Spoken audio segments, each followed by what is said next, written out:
Bismillahirrahmanirrahim. Alhamdulillahirabbil alamin. Wassalatu wassalamu ala sayyidina Muhammadin wa ala alihi wa sahbihi ajma'in. Subhanaka la ilma lana illa ma 'allamtana innaka antal alimul hakim. Allahumma faqihna fid din wa 'allimna ta'wil wa tsabbit alsinana wahdi qulubana washrah sudurana tsumma amma ba'du.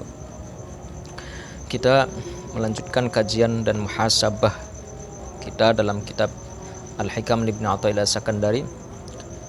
Sebelum mulai, mari kita baca surat Al-Fatihah, dikhususkan untuk mu'allif hadzal kitab Asy-Syaikh Ahmad bin Muhammad Ibnu Athaillah As-Sakandari, ala annallahi sahlana fi fahmi hadzal kitab wa annallahi yashrah sudurana yunawwir qulubana yusaffi arwahana ala hadhihi niyyah wa ala kulli niyatin shalihah wa ala ma nawa salafus salih wa ila hadratil mustafa Rasulillah sallallahu alaihi wasallam. Al-Fatihah. A'udzu billahi minasyaitonir rajim. Bismillahirrahmanirrahim. Alhamdulillahirabbil alamin. Arrahmanirrahim. Maliki yaumiddin. Iyyaka na'budu wa iyyaka nasta'in. Ihdinas siratal mustaqim. Shiratal ladzina an'amta 'alaihim ghairil maghdubi 'alaihim waladdallin. Amin. Qala Asy-Syaikh Ahmad bin Muhammad Ibnu Athaillah As-Sakandari rahimahullahu taala wa nafa'ana bihi bi 'ulumihi wa bi jahihi bi sirrihi fid dharain. Amin. Sawabikul himami la tahriku aswarul aqdar. Sawabikul himami la tahriku aswaro al-aqdar. Secara kata, lafaz sawabikul himami merupakan idhofatus sifah lil mausuf, yaitu memudhofkan sifat lafaz sawabik pada mausufnya, yaitu lafaz al-himam. Dalam arti, boleh kita ucapkan al-himamus sawabik.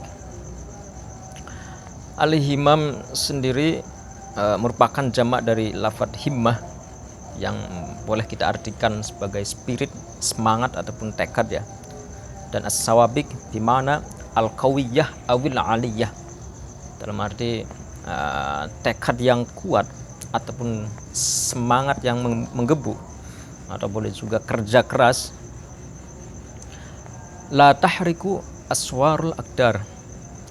Secara lafaz la tahriku artinya adalah tidak bisa membakar, dan aswarul aqdar, aswar merupakan jamaknya lafaz sur. Biasanya surul bilad artinya adalah batas suatu desa atau daerah ya. Atau bisa kita artikan aswarul aqdar maksudnya adalah benteng-benteng takdir. Sawabikul himami la tahriku aswarul aqdar, bahwa semangat yang menggebu, kerja keras seseorang ataupun tekad yang kuat dalam melakukan suatu sebab oleh seorang hamba itu tidaklah mampu membakar ataupun mengalahkan, di sini bahasanya tahrik ya, tidak mampu mengalahkan ataupun menggagalkan apa yang Allah takdirkan. Jadi maksudnya adalah pada akhirnya segala upaya yang dilakukan oleh seseorang, berproses berupaya dan melakukan sebab, yang terrealisasi, yang terjadi pada akhirnya adalah yang Allah kehendaki, yang Allah tentukan, dan yang Allah takdirkan. Ala sabil misal, contohnya ketika seseorang belajar, yang menjadikan seseorang memahami keilmuan ataupun menjadi faham adalah takdirnya Allah Subhanahu wa taala. Ketika seseorang pergi berobat ke rumah sakit misalkan, yang memberi kesembuhan itu bukan upaya dia pergi ke rumah sakit dan minum obat, akan tapi pada akhirnya adalah takdir dan ketentuan Allah. Begitu juga ketika seseorang kerja keras dalam mencari rezeki, sesungguhnya yang menjadikan seseorang kaya itu bukan dari upaya ataupun kerja kerasnya dia, ya itu memang semuanya merupakan sebabnya, tapi yang merealisasikan adalah takdir dan ketentuan dan kehendaknya Allah Subhanahu wa taala. Hadhihi hiya al-haqiqah allati tajibu an nata'amala ma'aha. Ini merupakan hakikah, realitas ataupun kenyataan yang harus kita yakini dan kita imani. Naam. Satu hal bahwa asbab tadi atau himmah ya. Tadi di atas dijelaskan tentang himmah. Himmah itu minal abdi dalam artian dari kita. Kemudian tadi di akhir ada kata-kata al-qadar, takdir, itu dalam artian bahwasanya al-qadar minallah. Dan pada akhirnya terjadinya sesuatu itu bukan karena himmah, tapi karena al-qadar minallahi subhanahu wa ta'ala. Ketika segala sesuatu itu pada akhirnya terjadi hanya karena iroda dan takdirnya, kehendak dan takdirnya Allah subhanahu wa ta'ala, pertanyaannya adalah limadza nata'amalu ma'al asbab.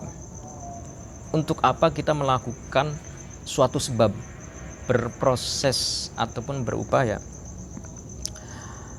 Untuk apa kita membaca ketika pada akhirnya yang memberi pemahaman adalah takdirnya Allah? Untuk apa kita berobat ketika pada akhirnya berobat dan mencari dokter dan pergi ke rumah sakit ketika pada akhirnya yang menyembuhkan adalah Allah?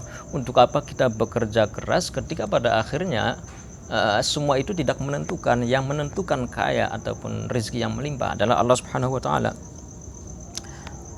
Dr. Syekh Sa'id Ramdan Al-Buti menyebutkan dalam sebuah kalamnya, li'annallaha aqama hadhil hayatad dunya 'ala sunan ay rabata baina asya wa asya. Karena sesungguhnya Allah subhanahu wa ta'ala menciptakan alam semesta raya ini itu atas satu sistem sunnatullah. Sunnatullah dalam artian rabata asya baina asya, mengaitkan segala sesuatu pada sesuatu yang lain. Pengen kenyang ya makan, pengen sembuh ya berobat, pengen kaya ya bekerja. Jadi itu merupakan sunnatullah yang memang harus dilakukan. Naam.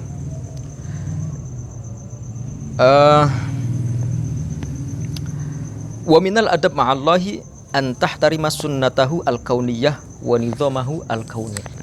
Dan diantara akhlak ataupun dalam artian al-adab ataupun juga ubudiyahnya seseorang hamba kepada Allah subhanahu wa ta'ala adalah menghormati ataupun melakukan yang Allah sunnahkan di jagat raya ini.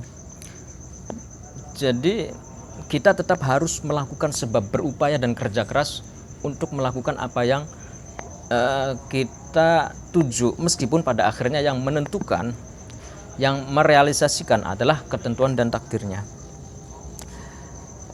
Dan itu semua proses ataupun upaya yang kita lakukan itu bernilai ibadah, ibadah yang sangat besar, dalam arti bernilai ibadah kepada Allah Subhanahu wa ta'ala.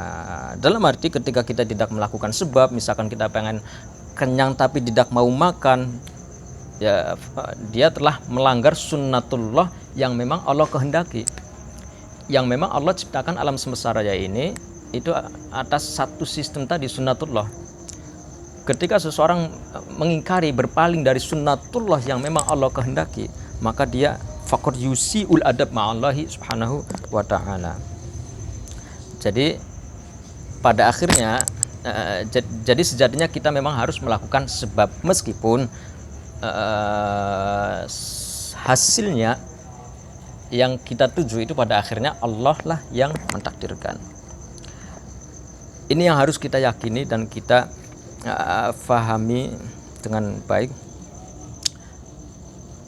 Dan pada akhirnya ketika seseorang meyakini kaidah ini biqalbihi la bilisanihi, dengan sepenuh hatinya dan tidak dengan lisannya, maka seseorang akan jauh dari derita dan lara. Dalam arti ketika seseorang berupaya dan bekerja keras kemudian tidak hasilnya tidak sesuai yang diinginkan, sudah bekerja keras tapi tidak tetap aja misalkan rezekinya tidak banyak, sudah berusaha berobat tapi tidak juga sembuh, sudah belajar capek-capek tapi tidak juga memahami suatu pelajaran, maka dia akan merasa tenang, oh iya, bahwa pada akhirnya semuanya adalah Allah yang mentakdirkan. Wa sallallahu ala sayyidina Muhammad wa ala alihi wa sahbihi wasallam. Walhamdulillahirabbil alamin.